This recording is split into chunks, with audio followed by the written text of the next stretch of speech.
Last week we were discussing the fact that what the miracle of Purim really did was to revive the spirits of the Jewish people.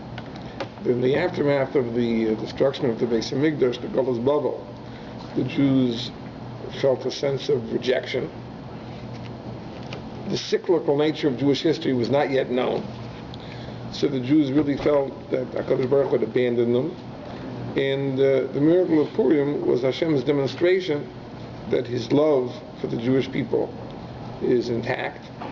And this was a revival of the spirit of the Jewish people. That's the idea we talked about last week. And that is really the introduction to the piece from Reb Tzadok we're going to learn about today. Reb Tzadok explains that just like we have a mitzvah on Purim of Mishleach Manas and Matanas Lavyanim, HaKadosh Baruch Hu, in a way, also sends us Mishleach Manas and Matanas Lavyanim on Purim. And undoubtedly it's a very great honor. Because imagine if you got Shalach Manas from the Gadol Hador, you'd be very, very touched, very flattered. So imagine if HaKadosh Baruch Hu himself sends you Shalach Manas. Certainly so. But that's what we're going to explore tonight. What is the nature of the Shalach Manas and the Matanas Lavyanim that HaKadosh Baruch Hu sends us on Purim? So this is a long piece, and we're going to go through it step by step. Last week we didn't really spend too much time on Reb Tzadok's words, but this week we're going to get on track and see what he has to teach us. And he brings a medrash, which actually happens to be a medrash in last week's parsha, which is that HaKadosh Baruch Hu gam kein mekayem ha-mitzvahs. That HaKadosh Baruch Hu also keeps the mitzvahs. It isn't that HaKadosh Baruch Hu prescribes us mitzvahs because we need them, but He's above it. But HaKadosh Baruch Hu fulfills the mitzvahs that we do. As it says in the Medrash, and of course Reb Tzadok relies on the fact that you certainly know all the Midrashim like the back of your hand, so you only quote a few words. But the Medrash says, Melech goes gzeira, that normally a king decrees a decree, v'hu, and he, etc. What does the Medrash say? It says the Medrash that he doesn't keep it himself. Now the Gezeira is only for his subjects, but the king isn't bound by the Gezeira. That's how it normally goes with a regular king. But HaKadosh Baruch Hu is not that way, says the Medrash. HaKadosh Baruch Hu legislates, and HaKadosh Baruch Hu himself observes his own legislation. So the Medrash tells the story that there were a number of Chachamim who once were visiting Rome, and the person asked the following question, that we know that on Shabbos things move around. The wind blows, etc. Things move around. And we know that one of the forbidden malachas on Shabbos is carrying. So apparently HaKadosh Baruch Hu was violating his mitzvah, because if HaKadosh Baruch Hu would keep the Torah in the same way that we can't carry, so HaKadosh Baruch Hu shouldn't carry, so he shouldn't transport things with the wind. So the... pardon? He gave the wind over to the mall, no? He gave it over to the mall. I think you can't do malacha even with a messenger, right? So even like a merely Yaakov. So the Medrash answers, right? So they asked, it says, Lo me'enu mishamer Shabbos. So the person asked the Chachamim, why doesn't God keep Shabbos? The Yeshiva, so they answered, Tuhu Chatzera, that the entire world is HaKadosh Baruch Hu's courtyard. In other words, you ought to carry inside the house. You just can't carry from the inside to the outside. No, the entire universe is God's courtyard. So therefore, if HaKadosh Baruch Hu moves things around within the world, that isn't a technical violation of Shabbos. But otherwise, HaKadosh Baruch Hu keeps Shabbos. Now, what the Medrash means, let me see, I'm sure they got a little bit of a trick. You know, the whole world is for him, or so therefore there's no problem with carrying. That we're not going to go into. But the Medrash seems to say that HaKadosh Baruch Hu voluntarily binds himself by his own mitzvahs. V'chein said, and there's similarly a Gemara Brachas, Minayin she'HaKadosh Baruch Hu maniach tefillin. How do you know that HaKadosh Baruch Hu wears tefillin? Just like we wear tefillin. So the Gemara brings a pasuk which says, Nishba Hashem b'yamino u'v'zraya uzal. That God swears by His mighty arm, and the Gemara says the mighty arm is the tefillin shel yad. The tefillin He wears on his arm. HaKadosh Baruch Hu swears by the tefillin shel yad. Now you may ask the question, it's an interesting question, why does HaKadosh Baruch Hu swear only by the tefillin shel yad, not the tefillin shel Rosh? That's a good question. But it says that he wears tefillin, and the Gemara says, what is written in God's tefillin? You know, in the tefillin that we wear, there are 4 parshiyos that praise God. Shema Yisrael, Hashem Elokeinu, Hashem Echad, is one of the parshiyos. Vayim Shemaya, 2 parshiyos to refer to Yetzias Mitzrayim. So the Gemara asks, what is written in God's tefillin? So the Gemara says, what's written in God's tefillin are praises of the Jewish people. Mi ka'amcha Yisrael ka'echad ba'aretz. What nation is there like the Jewish people? So our tefillin praise God, and God's tefillin praise us. And I'll just mention as an aside that Gemara is the basis of a very, very beautiful thought that the Breitowitz says. He points out that in the Torah, what is the name given for the holiday of Pesach? Exclusively? Chag HaMatzos. That's what it's called, Chag HaMatzos. And yet we call it all the time Pesach. So why is it the Torah uses one name consistently uses a different name? So Rabbi Eliezer says the same thing. Chag HaMatzos is the praise of the Jewish people. Zacharti la chesed nurayach, I recall the kindness of your youth. Avas kul masoyach, your love. Leichtech acharai b'midbar, you followed me into the desert, the Eretz Lo Zeru, an unceded land. In other words, the idea that we went into the midbar with provisions just of matzah and nothing else, that shows a trust, shows a confidence in God, and therefore it's called Chag HaMatzos. Excuse me, it's a confidence in God, but it's a praise of the Jewish people. In other words, it's commendable that the Jewish people had this trust. So God always refers to it as Chag HaMatzos. We refer to it in terms of what God did. Asher Pasach, Al-Batei Avasein, that God passed over the Jewish homes. But this is the idea that the tefillin of God and the tefillin of Jewish people refer to each other, but we see that God wears tefillin, we see that God does mitzvahs.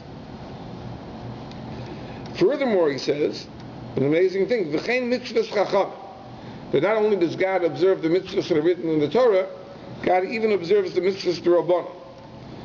And al zeh nemar, on this it says, Vatigzar oimer vayakam, that he decrees and it is established, and the Gemara interprets that to mean that tzaddik goes there v'HaKadosh Baruch Hu mekayim. Tzaddik decrees and HaKadosh Baruch Hu fulfills. Now this is an amazingly original interpretation of that Gemara, because we always assume that Gemara in Tainus, which is referring to Gezeirus, is not referring to Gezeirus of Chachamim and that they legislate mitzvahs.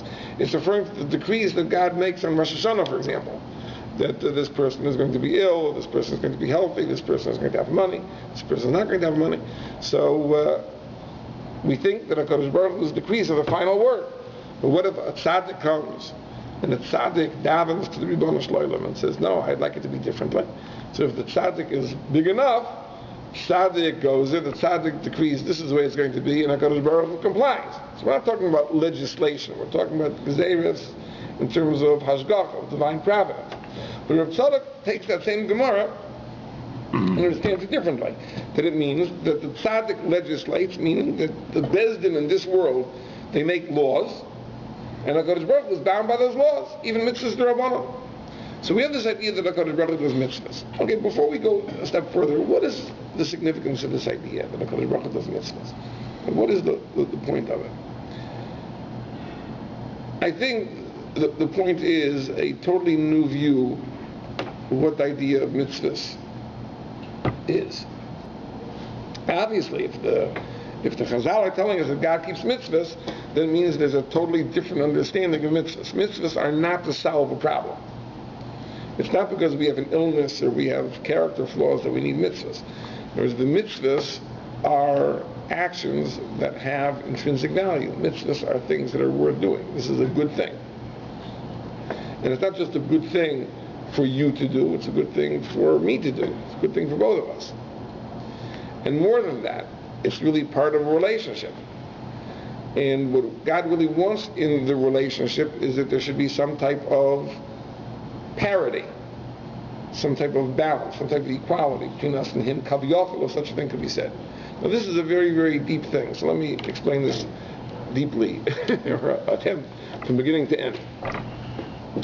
As you all know, that the scheme for creation, for God's plan for the world, which the Mukubalim give, runs something like this: that God created the world in order to bestow His kindness upon a created being. Because otherwise, we can't understand what is the very purpose of creation. Why would God create a world in the first place? But there's an idea of Olam Chesed Yibana. The world was created as an act of charity, as an act of kindness. God, because He is good, wants to bestow good upon a being other than Himself. Therefore, He created beings in order to bestow His kindness upon them. Now, that's pretty outlandish. When people are in need, we respond to their needs, but it doesn't seem we would want to create beings with needs in order to address them. Probably the closest thing that one could compare this to is the desire that people have to have children. Or they want to have children because they want to bring into the world this being that can be the object of their concern, love. And so HaKadosh Baruch Hu did, was He created beings in order to bestow upon them His kindness. Now, where is this kindness going to take place? Where? In this world? No, in the next world. Olam Haba. That's the real kindness. The real bliss that HaKadosh Baruch Hu bestows upon man is in the next world. The next world is eternal. It's infinite. It's a pleasure which is spiritual, unimaginable, and that's really the purpose. That's the end of all. And the question is, so why do we go through this world? Because the HaKadosh Baruch Hu in His wisdom understood that if we'd be given Olam Haba on a silver platter, it would be a humiliation to get something for nothing. Because everyone enjoys something that they worked for more than something they received for nothing. And the expression the Mukubalim use for this is Nama de Kisufa, the bread of shame. To receive something for nothing is an embarrassment. So therefore HaKadosh Baruch Hu said that rather than just giving everyone Olam Haba, we'll have a preliminary stage called Olam Hazeh. Here you'll be able to earn your bliss, and you'll enjoy it in the world to come. So when you finally get it in the world to come, it won't be something that was given to you, it'll be something that you really created through your own effort. That's the scheme. Everyone knows this. But there's a very serious problem here. Because if the fact that we enjoy something we earn more than something that we are given for nothing is part of our psychological makeup, HaKadosh Baruch Hu could have made us differently. It happens to be the way we were created, people enjoy things they produce themselves more than things they are given. But HaKadosh Baruch Hu could have made us with a different psyche, a different psychological makeup, that we would really enjoy getting something for nothing more than things we work for. Sometimes I think there are some people I know that actually do have that. They've mutated into a new paradigm. But HaKadosh Baruch Hu could have made us that way. And that would have solved the problem. Right? There'd be no deficiency in the bliss of Olam Haba, even though it's unearned. Was there a difference in Gan Eden? Gan Eden is Olam Hazeh.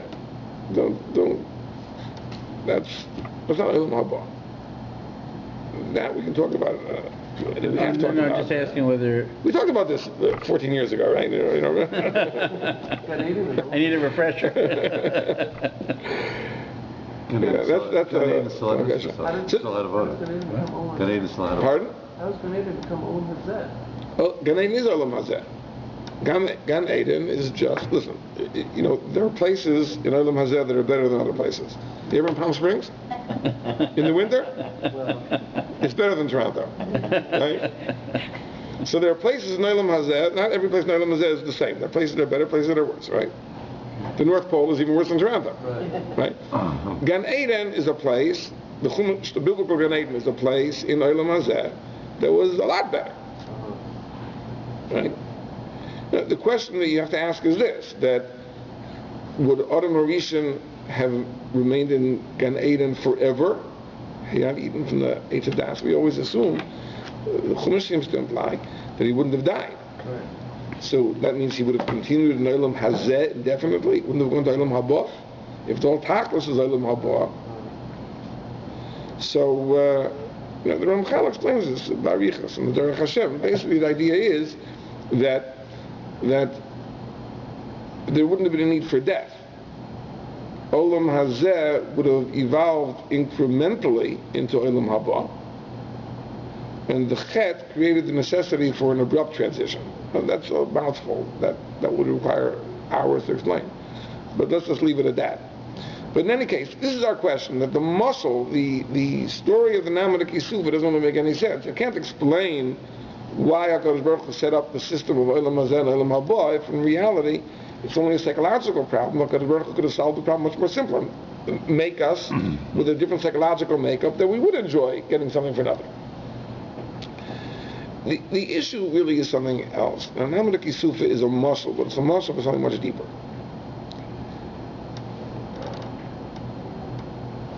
The experience of Olam Haba. What is the bliss of Olam Haba? The bliss of Olam Haba is the deveikus of the neshama to the Ribono Shel Olam. That is the bliss of Olam Haba. Nothing more, nothing less. It's the deveikus of the neshama to the Ribono Shel Olam. Now, if that doesn't sound too exciting, let me just remind you that even in our world, in Olam Hazeh, what is the most gratifying thing? Food? Drink? Love. Love. In other words, to love and to be loved. Correct? I think we can all agree on that. We're mature audience. We can agree on that. And that's what it is. In other words, the experience of deveikus, of the neshama with the Shechina, that is the experience of Olam Haba. That's the bliss of Olam Haba. There's a problem. The problem is that HaKadosh Baruch Hu and our neshamas are so unalike that it precludes the possibility of deveikus. In what way are they unalike? They are unalike because God's perfection is intrinsic to Him, whereas any aspect of our own perfection, l'chara, is merely conferred upon us. HaKadosh Baruch Hu made us, and He made us with certain aspects of perfection, but it's not really something which is our own. And that precludes the possibility of deveikus with HaKadosh Baruch Hu. So HaKadosh Baruch Hu wants that in order that the deveikus of Olam Haba be real, our shleimus, our perfection, be something which is truly ours, and the only way it can be truly ours if it is created through our own effort. It's not a psychological thing at all. It isn't because I'm not going to enjoy Olam Haba that I am created. It's the reality. I cannot be davuk to the Ribono Shel Olam unless I am the master of my own perfection. It is the shleimus that I achieve being mine that facilitates, that creates the possibility of dveikus to the Ribono Shel Olam, which is the essence of the experience of Olam Haba. And therefore there has to be a way that my shleimus can be mine. That's what Olam Hazeh is. Olam Hazeh is the place wherein we create our shleimus through the mitzvahs that we do. Now, there's something more we have to understand.